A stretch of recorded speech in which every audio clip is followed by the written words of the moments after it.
Мюлдер. Центрира на Мюлдер. Това може да е нещо опасно. Не. Валентин Илиев и след това Райс Були. Лови топката, сега пък се изпуснаха нервите и Ларсен Туре и Райс Були. Тук трябва да има червени картони между двамата. Със сигурност ще има червени картони поредни. Ларсен Туре изрита топката в ръцете на Райс Були. След това Райс Були удари футболиста на Левски с топката в главата. Сега ще видите повторението на ситуацията. Тук всичко изглежда спокойно. Райс Були лови. След това вижте реакцията на Туре. Ето, абсолютен картон. След това Райс Були пък не си издържа топките. Абсолютен картон и за Райс Були. Мисля, че това трябва да бъде червен картон. ЦСКА ще трябва да доиграе матча, според мен, с полеви футболист на вратата, защото не вярвам главния арбитър да спести това на Були, нито на Ларсен Туре. Ето ситуацията.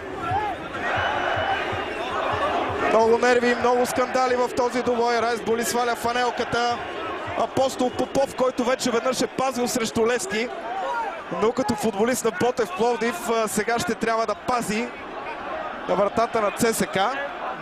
Видяхме, че Райс Були е изгонен от игра. Не знам дали има обаче картон за Ларсен Туре.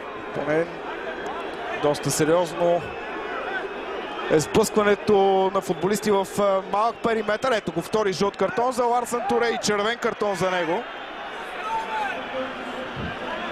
ЦСКА и Левски ще завършат този двубой с по 9 души, а пък червените ще бъдат и без вратар. Разбира се, Апостол Попов ще бъде на вратата на ЦСКА, но без титулярен вратар. Изтече 5-минутното продължение. Добавено на този матч много скандали в тази среща и на трибуните, и на терена. Ще има работа и за дисциплинарната комисия, ще има работа и за съдийската комисия. Отдавна не бяхме виждали, можем да кажем, такова кърваво дерби между Левски и ЦСКА. Едва ли е щастлив в този момент Георги Кабаков, че този двубой бе поверен на него. Не можем да кажем, че Георги Кабаков е имал някакви сериозни грешки, поне на пръв поглед в този матч.